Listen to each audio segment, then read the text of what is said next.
Hello, BookTube. Welcome back to the History Shelf for part 2 of my Hamilton book haul. I guess I'm calling it a Sunday book haul buster because I'm busting the seams. That box was bursting full of books. And part 2. And we're just going to head right on in. I've got lots of paperbacks. I've got some fiction and all that good stuff. Let's continue on with some things that I found that were just never seen before. And I love finding books that have never been seen before. Quick programming note, I noticed in comments from my Princeton flash sale video that I recently posted, someone suggested, I would love to know what you're reading and your thoughts on that. I do have a video I plan on making of that because there's a couple of books that I've just recently finished that I thought were just outstanding, and I can't not talk about them, even though I'm writing book reviews for commission, and they're not printed yet, but they will be. And when they are, I will link them. Or if you just follow me on social media, I always post when I have a new review up. And you can follow the links, whether it's through Twitter, Instagram, or even my Facebook page, The History Shelf. I'm always posting my written reviews. So they are accessible, and you know that I am, these are books I'm reading, and I've written down what I thought about them. But there's a couple of books that I want to at least show them to you and remind you of them again. I might have shown them in a recent haul or something, or new arrivals for the new week. But I will have a video coming soon talking about books I've read recently, and just giving you a basic summary of, thumbs up, thumbs down. But I won't be obviously sharing the guts of my review because I've written it for someone else. They paid for my thoughts, so. But you can read them once they're posted at the appropriate site. Anyway, a video on that will be coming, and you can get a sense for what Peg has been chugging her way through lately. All right, so back to my fun little book haul on a Sunday, and then I've got to go get some groceries and weed whack the backyard, so fun times. Okay, so this book is North Korea. It's about North Korea. It's The Accusation, Forbidden Stories from Inside North Korea by Bandy. So just one name. I'm assuming for security purposes, they don't want the North Korean services to know. This is a collection of searing and heart-wrenching stories by an anonymous North Korean writer who is still living in the country. The accusation was smuggled out to South Korea and has now been published in 17 territories around the world. Moving from the elite world of Pyongyang to the famine-torn countryside, and following characters as diverse as communist war heroes, prisoners undergoing re-education, newspaper journalists, mothers with misbehaving children, and sons trying to visit their sick parents, The Accusation is an exceptional piece of literature that is a testament to the humanity and rich internal life that persists even under this most brutal and insidious dictatorship. All right, so I guess, I didn't realize that this was fiction, but based on real life. This came out in 2014.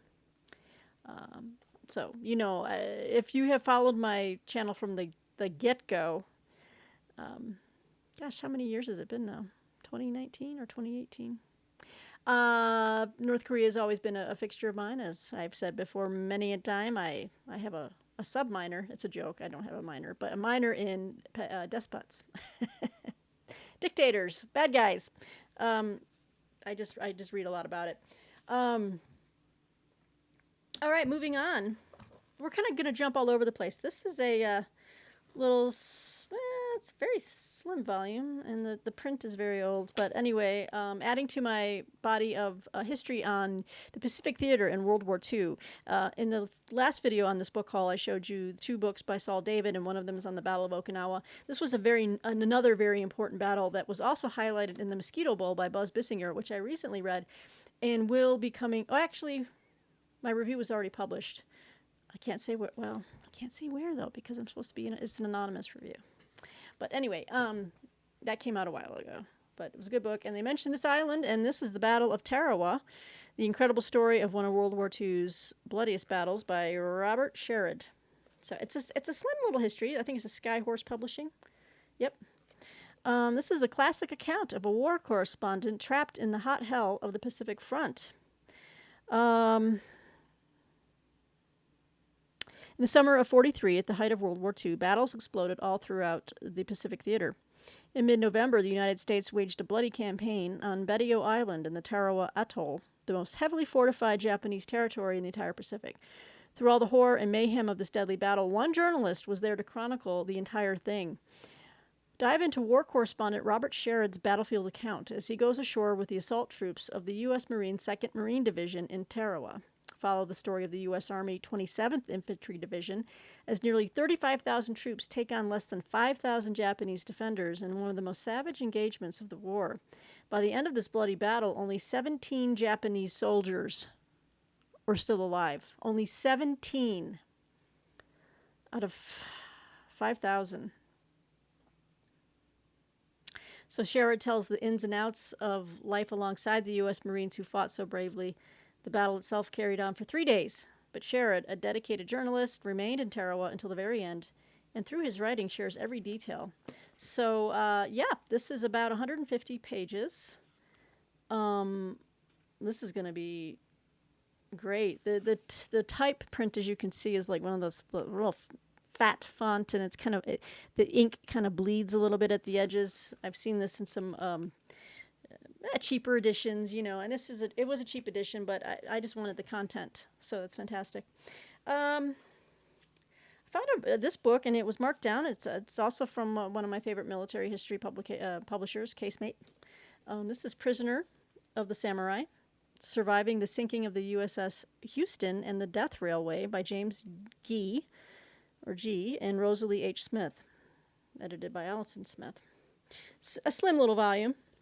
This came out in 2018. All right. So it says here, James Gee was fresh out of college at the University of Texas and making plans for his future when World War II interrupted these happy pursuits. He and his friends joined the U.S. Marine Corps in 1940, and after training, he was posted to the USS Houston. Let's see. So, in 1942, the Houston was first attacked during the Battle of the Flores Sea and subsequently sunk by the Japanese fleet during the Battle of the Java Sea. Witnessing the last moments of the great ship, Gee survived a prolonged period in the sea, clinging to a makeshift raft before being picked up by a Japanese ship. But this was just the beginning of his ordeal. It's not going to be good. Initially held prisoner in Java and forced to load and unload enemy ships, he was then transferred to Burma, where he worked on the notorious Death Railway, living on the banks of the river Kwai. Those who survived the hard labor and harsh conditions there would be sent on to Thailand, then Singapore, before arriving in Japan in 1945. There, they spent the last few months of the war working in coal mines just 40 miles outside Nagasaki. The dire circumstances of Gee's incarceration were only overcome through the compassion and companionship of fellow detainees and his determination to endure. After his liberation, he was sent to Guantanamo Bay Naval Hospital, Cuba. There, he encountered Rosalie Hamrick Smith, RN, who was serving as charge nurse in the psychiatric ward and who helped him to record his experiences as part of his treatment. Rosalie worked his accounts into a manuscript which, following her sudden death, languished in an attic for over 30 years. Now rediscovered, James Gee's incredible story can be told to a new generation. So isn't that fascinating? Okay, this kind of reminds me of the book I recently read, and I showed on one of my last videos about Screams of the Drowning, which was like a memoir once removed, where someone tells their story to a writer or journalist. In this case, it was a nurse who took down the information and then just kind of worked it into a workable manuscript and a workable history, like a narrative. So interesting. But yeah, this one was super marked down, and I was like, yep, I like stuff like that. Here's another book put out by Casemate, but it's from Pen and Sword Military. I've had my eye on this for a while. I don't know. I'll have to get back to you. I was not sure about the quality of it, but I don't know. I've been looking at it since I bought it. And I was like, this actually might be interesting. And it kind of has like an encyclopedia approach to the topic. But it's Sparta'S Kings by John Carr, Pen and Sword Military. As it says on the back, it's an overview of the careers of all of Sparta's like major kings and their role as military leaders. So Let's see here. I'm just going to read a part of this. It says John Carr offers a chronological account of the kings and their accomplishments, or lack thereof, from the founding Heraclida clan to Euclides and his successor, the dictator Nabis, and the Roman conquest in the middle of the 2nd century BC. This is not a complete history of Sparta, so it tells you from the outset. But it is the story of the men who led that remarkable city-state, and in peace and especially in war. Up at the beginning here, it says 62 men held office as Spartan king between the start of the twin dynasties and Euclides, who died in 222 BC. Okay, so like each chapter, it's almost kind of reminiscent of what is the guy's name? Plutarch's Lives. Thank you. Where he kind of has, they're two matching. He does like a Roman and a Greek commander, and he compares them, parallel lives, right? But this one, in each chapter, though, it's just a list of the kings for the particular area, like forging the Spartan state in chapter 3. He's going to cover Alcmenes, Podarus, and Theopompus, Eucrates, Agassiz, Ariston, and Andridas II. So, it's going to be that type of kind of brief overview of their careers. But I like stuff like that. It just gets right to the meat, Just give me the info. So Sparta'S Kings, and this will go with all my other books, because I've always loved reading about Spartan history, Peloponnesian War, Persian Wars, Thermopylae. I love that stuff. 300 was one of my favorite movies for a very long time. And you might have seen this picture in the thumbnail, and you're probably like in the first video, like, where's this book? Well, here it is. I saved it for part 2. This was, I bought this when everyone was talking about Home on the Range or June on the Range and all the Westerns and stuff. And I was like, I would like a little compendium of all the best Westerns in literature. And this I just came across this. This was a historical dictionary of Westerns in literature by Paul Varner. A naked hardcover. I don't even know what press put this out. Scarecrow Press. Oh, another Roman in Littlefield. So this is actually one of those other dictionaries, and what you're going to see in this video. They just released a bunch of their like dictionaries of different countries, eras. In this case, like a literature dictionary. And they released a bunch of them onto Hamilton Booksite, and they're like $7 or $8 or $9 each. I think they're $9.95. This one I think was marked down to $5.95. But it says here,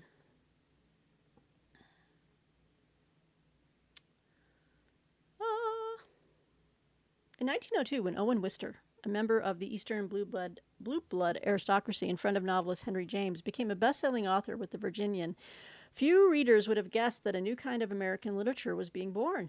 While Wister was enjoying his success, Edwin S. Porter in New Jersey was filming the first cinematic Western, The Great Train Robbery, which would usher in a new era of movies. Both events led to a century of cultural fascination with stories of the Old West.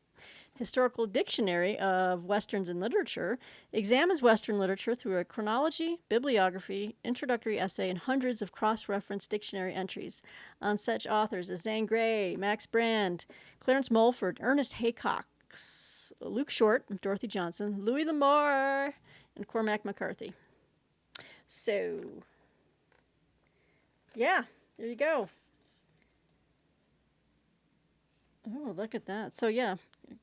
I'm just gonna show you how it kind of looks. Isn't that neat? I just thought it was what a nice handy reference. And if I'm looking for a good Western outside of Louis L'Amour, say, I could come here and I just kind of browse through, and it's definitely a reference work that I can use to find something else that I want to read that I'm not aware of. So. Oh, fantastic. The Holtz, an American Dynasty. Oh, yeah, that was the Dana Fuller Ross, Wagons West. Whip Holt was the main character. And I didn't know about this series. What? See, I'm already finding stuff. Amanda Cockle wrote the 10 volumes of the series for Bantam. Oh, that was her real name under Dana Fuller Ross. Okay. Oh, I didn't see this listing homoeroticism. Brokeback Mountain. That's funny. I got Louis L'Amour in here. Anyway, really kind of nifty, huh? I thought this would be great. Just put this up on my Western shelf next to my Louis L'Amours and whatnot. Continuing along with, let me just, okay, since we're looking at the historical dictionary, let me show you two more I picked up. So this one was Westerns and Literature, right? And then I picked up one because I've always been intrigued by,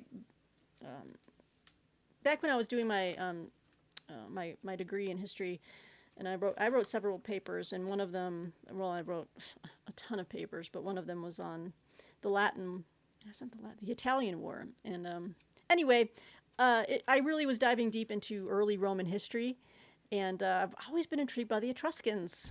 I just thought the Etruscans were so dope. And this is the historical dictionary of the Etruscans, and I always love this piece of artwork. I think they have a model of this at the Denver Art Museum, and I've seen it a few times, and I've always loved it. And this is by Simon K.F. Stoddart. Again, another naked hardcover. Let's see here. So the Etruscans created one of the most highly developed cultures in the pre-Roman Mediterranean world. At one time having control over a significant part of the Mediterranean, the Etruscans laid the foundations for the city of Rome. Yeah, so they were the precursors to Rome. They had their own language, which has never been totally deciphered, and they influenced artists such as Michelangelo. While the Etruscans were eventually conquered by the Romans, they left behind a rich culture. So this book relates the culture's history, focusing on aspects of their material civilization and art. Again, it includes a chronology, introduction, bibliography, an appendix of museums and research institutions, and of course all that cross-referenced groovy stuff. So I was like, yeah, I would like to do that. I would like to have that. This is a really big font, so it's kind of, it's kind of basic, but still kind of cool. Huh? It never hurts to really bone up on your reference works if you're a history fan. Any type of genre that you're interested in, or just having reference works, it helps. It helps you to find things easily and to also find new areas of study. So this one, and this is funny, each book is differently sized. So here's, they're not all the same, like formatted size. They all come in different sizes, but they're historical dictionaries that Roman Littlefield puts out under Scarecrow. And then this one is actually the biggest of the three, or actually this one might be the same size as no, they're all strangely sized. All right. Very excited to get this one. Historical Dictionary of the Chinese Cultural Revolution. I think this might be an updated version, because if you go to Hamilton Book right now and you look up historical dictionaries with this actually says Roman and Littlefield, and this is the second edition. I think they all have a similar branding of HD and then the topic. They had a bunch of them on different countries with this look. But this one is about an actual, long period of ferment. And I'm always studying about communism and how it developed in different countries. It is a, a bête noire of my existence, communism, because I just think it's insidiously evil. and China was horrible. I mean, Mao was probably, people don't even understand how bad Mao was. And we're still dealing with the detritus of that soulless ideology that just destroys everything it touches. You know what I'm saying? So in this case, what we got here, as the world's only English language historical dictionary of the Chinese Cultural Revolution, this book offers comprehensive coverage of major historical figures, events, political terms, and other matters relevant to this unique period of modern Chinese history. which profoundly influenced worldwide social and cultural movements in the 60s and 70s. So again, this is a second edition of this, but you've got introduction, chronology, glossary, extensive bibliography, cross-reference stuff. So, and this one is more pleasingly laid out, I think. It looks more like an actual dictionary than that other one I just showed you on the Etruscans. So I think the second editions hold more quality than maybe these first attempts, which are very like blocky, big type. So these actually look more scholarly. And they have more on the site. And these were the 2 or 3 that I really wanted ASAP. They have other ones. I know they had an historical dictionary of like lots of different countries. I'm thinking of Bulgaria, Vietnam. I think they had one on North Korea. No, I think I would have picked that one up. Anyway, they have a bunch of these. If you're interested, and if you're trying to, bone up on your historical reference works, this is a really cool thing to have for $10. Okay, so now we've worked our way through the historical dictionaries that I picked up. And here's another book.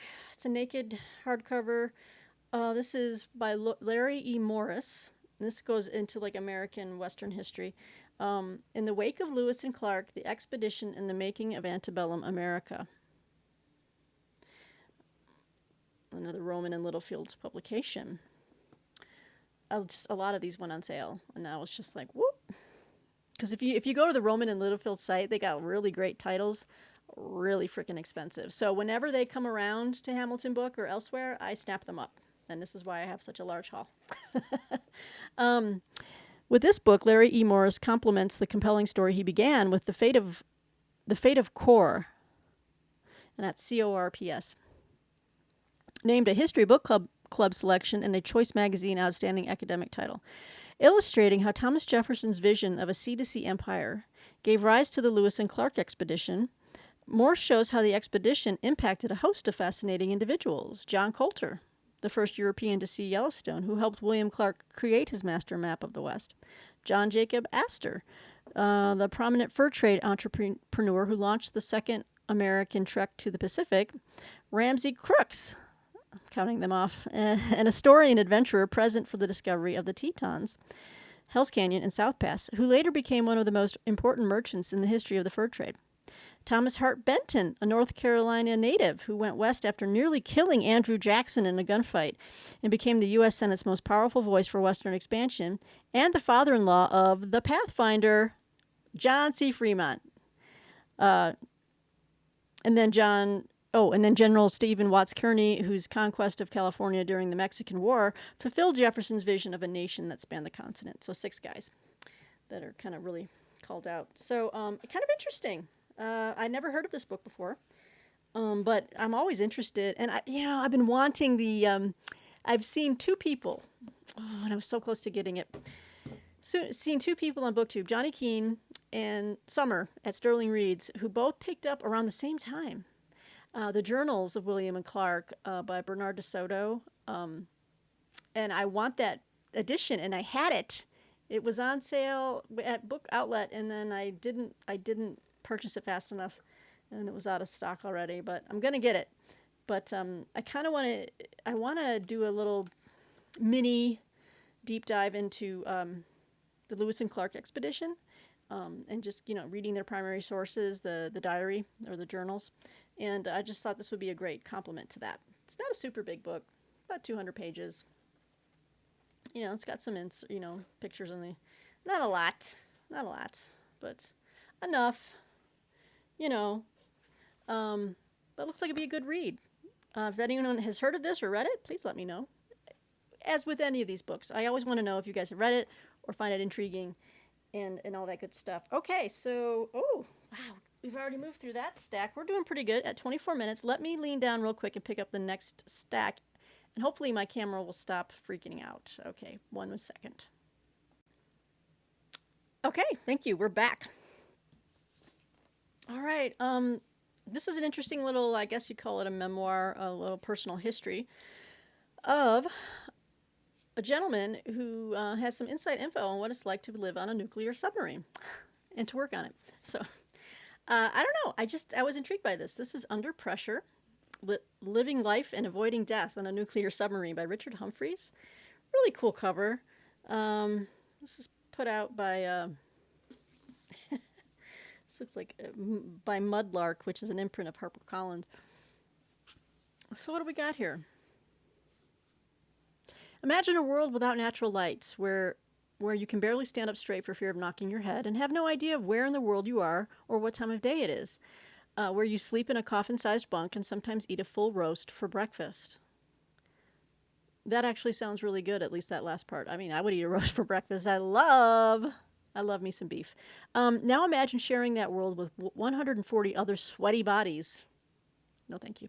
Crammed into a 430-foot by 33-foot steel tube, 300 feet underwater for up to 90 days at a time with no possibility of escape. And to top it off, a sizable chunk of your living space is taken up by the most formidably destructive nuclear weapons history has ever known. This is the world of the submariner. This is life under pressure. As a restless and adventurous 18-year-old, Richard Humphreys joined the submarine service in 1985 and went on to serve aboard the nuclear deterrent for 5 years at the end of the Cold War. Nothing could have prepared him for life beneath the waves. Aside from the claustrophobia and disorientation, there were the prolonged periods of boredom, the constant dread of discovery by the Soviets, and the smorgasbord of rank odors that only a group of poorly washed and flatulent submariners can unleash. Oh, God. But even in this most pressurized of environments, the consolations were unique. Where else could you sit peacefully for hours listening to whale song? Oh. Based on first-hand experience, Under Pressure is the candid, visceral, and incredibly entertaining account of what it's like to live, work, sleep, eat, and stay sane in one of the most extreme man-made environments on the planet. Isn't that fantastic? So this was written by an English guy here. So this was he was on the His Majesty what HMS Resolution. Yeah. This is written by a British guy in his time in the service. So I love it. I love it. All right. Kind of going all over the map. This is put up by Naval Institute Press, and I've ordered directly from their website a few times, but this one it's actually cheaper on Hamilton Book than on their website. And it's just a little softcover book about U.S. sea power in the 19th century. So America spreads her sails, U.S. sea power in the 19th century. Compiled and edited by Clayton R. Barrow Jr. I love this ship on the cover. I love this artwork. It's so colorful. Look at all these flags. So in this new paperback edition of America Spreads Her Sails, 14 writers and historians demonstrate how American men and goods in American-made ships moved out over Alfred Thayer Mann's Broad Common, otherwise known as the sea, to extend the country's commerce, power, political influence, and culture. Captain Thomas Catesby Jones, Lieutenant John Mad Jack Percival, and Commander Matthew Galbraith Perry are among the colorful names that many will recognize. All long gone, these strong men and their stout ships carried their country's colors up to the northern lights, down to the Antarctic stillness, over the cutting coral, across the roaring Forties, and into the great ports and backwaters of the world. The results of their adventures, however, are not forgotten, but instead set the stage for America to become the indisputably dominant world power of the past century. So just a nice little overview.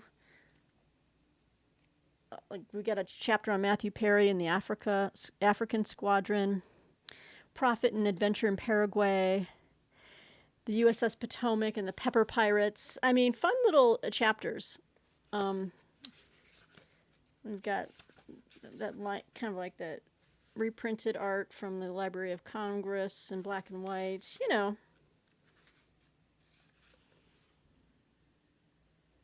I love naval history and just all its different varieties. And I have a vast library of Naval Institute Press titles that are just outstanding, and this will be a really good addition to that. Okay. Again, there's no rhyme or reason except for when I group those dictionaries together, but this, I've been wanting to read about this. I am so intrigued by, like, well, I guess I kind of go, well, nuclear submarine, and now we're going to go to a nuclear disaster. I've read a lot on Chernobyl. I find it fascinating in how that all happened, and how, and just ecologically what's going on there. In fact, one of the books I'm going to show you that is a work of fiction, but God, it was mesmerizing. I couldn't put it down. I'm going to show you that book very soon in an upcoming video on books I recommend. But this is about Fukushima. A little paperback on that. It's Fukushima, The Story of a Nuclear Disaster by David Lochbaum, Edwin Lyman, Susan Stranahan, Susan Q. Stranahan, and the Union of Concerned Scientists. It's a vivid blow-by-blow account of the disaster, Washington Post says, and this is put out by the New Press. So, I haven't read a lot on Fukushima. I know a lot about what happened afterwards, but I'm kind of curious about how that went down. And I've kind of read a lot about Chernobyl, so I've got a really firm grasp of how that went awry, but I don't know what happened at Fukushima, except for that there was an earthquake. So it says here, on March 11th, 2011, an earthquake large enough to shift the Earth's axis by several inches sent a massive tsunami speeding toward the Japanese coast and the aging Fukushima Daiichi nuclear power reactors. The world watched in horror as the reactor safety systems failed and explosions turned concrete and steel buildings into rubble. In just a few hours, a terrible natural disaster led to a technological catastrophe, a triple meltdown that became the worst nuclear crisis since Chernobyl. In this definitive account of the disaster as it unfolded in real time, two leading experts from the Union of Concerned Scientists, David Lochbaum and Edwin Lyman, team up with award-winning journalist Susan Q. Stranahan to tell this harrowing story. Coming at a pivotal moment for nuclear power, Fukushima addresses the terrifying questions at the heart of the nuclear debate. Could a similar catastrophe happen again? And most important of all, how can such a crisis be averted? So definitely something on my TBR sooner rather than later. What did I think I watched something recently. I highly recommend, if you have HBO Max, you watch the Chernobyl tapes. Is it the Chernobyl tapes or Chernobyl? That's not the Diaries. That was a stupid horror movie. I think it's called the Chernobyl tapes. They are recently, I guess, declassified. I don't even know how we got our hands on them now that Putin's acting the fool. But just never before seen footage from the Soviet Union inside of it, like after it, and just tapes, audio tapes, visual tapes, recorded footage. God, that was riveting, and I plan on rewatching it because there's a lot of subtitles, so you're gonna have to really pay attention and read it and read the movie as well as listen to it, but the documentary. But it was really great. So it's on HBO Max or HBO if you have it. The Chernobyl tapes, I believe is what it's called. But anyway, so this is going to be something I'm going to really tap into soon. All right, where are we at? Oh my gosh, I don't know if I can get all through these. 1 second. Okay, sorry about that. I had to get a little drink, and it looks like we've got thunderstorms moving in. It's thundering. We got storms coming in. I opened up the blinds a little more, but I don't know if I'll get to my weed whacking today. Well, we will see. So the next book I picked up, it's just a little standalone book. I don't know why it was there, but it looked really interesting to me. I do my Christian study and theological studies, and this is Holy Cross Studies and Patristic Theology and History Series, and this is Suffering and Evil in Early Christian Thought, edited by Nana Verna Harrison and David G. Hunter. It says here, distinguished historians and theologians explore a range of early Christian views on the problems of suffering and evil. So the collection just looked very accessible. And I love collections of essays. It gives you a nice little a range of things here. We've got Chrysostom and on the man born blind in John 9. So they've got some of the classic church fathers, and we've got an overview of patristic theodicies and theodicy and apocalyptic thought, from ancient visions to postmodern nightmares. So just a variety of interesting essays. And it's really big time marked down. This is put out by Baker Academic. Okay, I think a couple of more history, and then we move into some fiction. So this was also from Naval Institute Press. I think it was like $1.95, seriously marked down. A book of memoirs, but I think put together by the man's daughter. This is The Measure of a Man, My Father, the Marine Corps, and Saipan, by Kathleen Broome Williams. Major Roger G.B. Broome, U.S. Marine Corps, died from wounds received on Saipan before his daughter had a chance to know him. Now a well-known naval historian, that daughter, Kathleen Broome Williams, has turned the research skills she honed studying naval technology to find her lost father.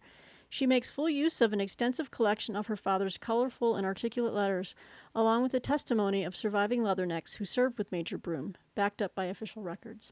In unfolding Broome's story, she takes significant world events from 70 years ago and places them in an intimate context to show how they affected Americans on and off the battlefield. Her efforts provide an inside look at the Marine Corps during the pivotal years of World War II, including recruit training, amphibious assault, high casualties, and not least the personal feuds and rivalries that shaped it. So, isn't it fascinating? And there's our author, Kathleen Broome Williams. So I picked that one up. Then I picked up this very dense, very heavy book. Another great book from Casemate's imprint, or Pen and Sword, I should say.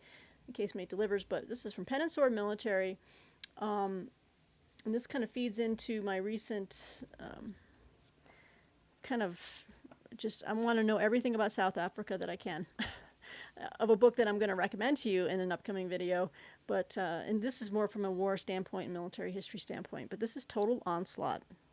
War and Revolution in Southern Africa since 1945. So not just South Africa, but Southern Africa, by Paul Moorcraft. It's a big, dense, heavy book. But again, everything I picked up is very affordable. I mean, mostly. So if you're interested, sorry, my hair is just making me mad. Okay, so the end of the Second World War may have heralded peace in Western Europe, but conflicts in Southern Africa were about to begin. The imperial powers were weakened by the huge cost of fighting fascism, and a string of new wars challenged colonial rule in countries such as Namibia, Angola, and Rhodesia. Once independence was achieved, all too often after bitter and protracted struggles, civil wars between rival factions unfamiliar with democratic principles resulted. Liberation movements, such as those in South Africa, demanded self-rule and an end to apartheid. Tribal feuds, corruption, and the ambitions of dictators led to more conflicts, such as the protracted fighting in the Congo. These were wars that ran on until both sides were exhausted, often only to be rekindled after short periods of uneasy peace. Economic development has been frustrated, and the result is often poverty, abuse, and genocide. The author has decades of first-hand experience of Southern Africa's cultures, politics, and languages as a journalist, academic, and military expert, so he is perfectly qualified to write Total Onslaught with all its tragic and fascinating detail. Wow. Yeah, Paul Moorcraft has quite the CV here. Look at all this stuff about him. And look at all these books he's written. So if I enjoy this, I might check out some of his other work. I'm not sure if I might have read one of them. I don't know, but I think I might. It's very, it's dense. This is a very heavy, thick book. I'm really tickled I found it. All right, guys, we're moving on to fiction. I've never read this, and I've never read Thornton Wilder in general, but this sounded really good, and it's goes back into Rome, and I love it. And this is apparently a classic, right? The Ides of March. Thornton Wilder, foreword by Kurt Vonnegut Jr. It's really cheap on Hamilton book, and it says here, The Ides of March, first published in 1948, is a brilliant epistolary novel set in Julius Caesar's Rome. Thornton Wilder called it a fantasia on certain events and persons of the last days of the Roman Republic. through vividly imagined letters and documents, Wilder brings to life a dramatic period of world history and one of history's most magnetic, elusive personalities. In this inventive narrative, the Caesar of history becomes Caesar the human being. Wilder also resurrects the controversial figures surrounding Caesar: Cleopatra, Catullus, Cicero, and others. All Rome comes crowding through these pages, the Rome of villas and slums, beautiful women and brawling youths, spies and assassins. So let me know if you've read this book and what you think about it. Just never read Thornton Wilder. Okay, then I bought this set of 3 books. I won't read the descriptions because it's getting to be a long video, but these were all put out, except for one, but it has a similar cover. 2 books are Picador editions. Now, I had picked up, and I kept meaning to read Gilead, but I had a different cover. And then I saw these beautiful covers of the books that go into this series. And this is Marilynne Robinson's Gilead. Now look at this cover. Isn't this beautiful? Which won the Pulitzer Prize. You know, and it's a story about a man writing a letter to his son. And they're all related. So the second one, I think, in the series, another beautiful edition by Picador, and this is Home. Okay, so these are all interrelated. Now, she came out very recently with a 3rd book in the, I guess it's a trilogy, and it's Jack. Now, this one is put out by Farrar, Straus, and Giroux, but it looks very similar to the Picador editions. So I just decided I was going to get, even though I have a copy of Gilead, I really wanted these beautiful editions. So I'll just give the copy that I have away, or donate it, or take it to Second and Charles. But so then I got 3 of the Marilynne Robinson books that kind of explore the mythical world of Gilead, Iowa, the setting of these novels. Gilead, Home, and there's one I'm missing, Lila. Okay, so there's another one. It's not a trilogy. There's one called Lila that's set in Gilead, Iowa. Okay, but I got 3 of them, and they're all really gorgeous. So there's that. And then I picked up this. This is the latest in the Cj Sansom's Matthew Shardlake series of novels, or mysteries, which I need to reach out to Summer at Sterling Reads. We are going to read the first book in the, do a buddy read of the first book if she still wants to. If you still want to, Summer. Called Dissolution. I bought the set, and I actually have it right over there. If you can see right here where my finger's pointing, I have all of the books in the series. I bought a package of them from Pan Publishing. But this one is in hardcover, and this is the most recent that came out, and this is Tombland by Cj Sansom. So the others I have was put up by Mulholland Books and Little Brown. I've got the other books from like a British, UK publisher, but this is his latest in the Matthew Shardlake series of mysteries that cover the is it the Tudor or the Edwardian era? Well, it's in the 1500s when this takes place. It's in spring 1549. Oh, this is 2 years after the death of Henry VIII, when England faces chaos and unprecedented rebellion. So I won't read the description just because I don't want to spoil anything for myself, because I still need to read the others. But while this was this beautiful hardcover was only like $5, I thought, well, I'm going to get it and put it up with the others. And then I'll check in with Summer to see if she still wants to read Dissolution, the first in the series. I've heard good things about this series. And Cj Sansom in general. I have another of his books called Dominion. It's like an alternative history of what would have happened if the Nazis had won World War II. And they're ruling in London and, all that kind of stuff. So anyway, all right, the final book on my Sunday book haul Buster is a World War II fiction thriller writer I really enjoyed, and I just wrote a review of his book, his most recent book, or the book that's coming out. I think it's out now, but it's called The Last Paladin. And this is P.T. Duderman, and I've been wanting to get this one. This is The Nugget, and this is about the dive bombers at Midway, right? Is it at Midway?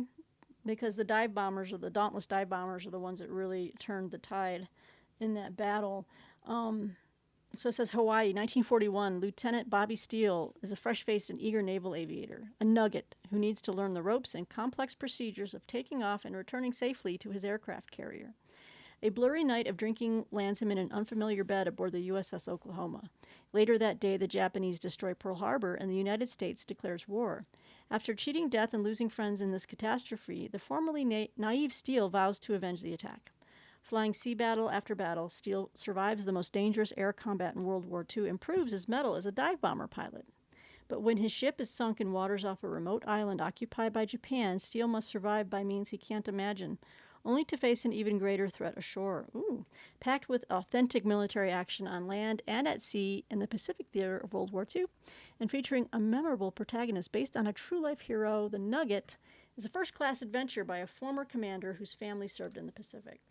So P.T. Duderman, he knows of what he speaks and writes because he's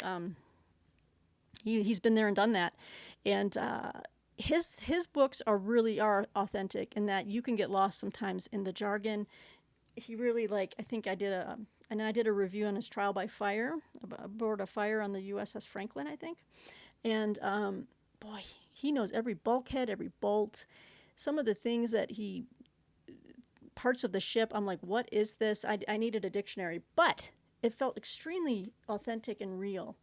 And you can learn a lot. And if you're a gearhead like me in some of these ways, it's like, oh, okay, give me a cross-section of that ship. I want to see what he's talking about here. And I think he's going to bring it, and he brought it to the Last Paladin, which was about a submarine hunter on a destroyer. And he's going to bring it, in this case, about the dive bombers. And I read a book called The Silver Waterfall, which is out now, I think, or is about to. Again, it was one of those books I reviewed for a publication that gives reviews way before the book even comes out. So, but the Silver Waterfall was all about the dive bombers at Midway, and it was fantastic, and I learned so much. And I thought getting this book on the dive bomber in like a fictionalized World War II thrill would be a lot of fun. And I like Duderman. I've liked every book of his I've read so far. Highly recommend. All right, guys, so that's my part 2. That concludes this Hamilton book haul for now. I hope you're having a great Sunday. I think we're going to get ready to have a storm, but it's time to go get the groceries and see if I can get some yard work done. Maybe not. I might have to wait a day. But until next time, comment below. Let me know what you think. I'm happy to hear from all of you. Take care. Talk to you soon. Bye.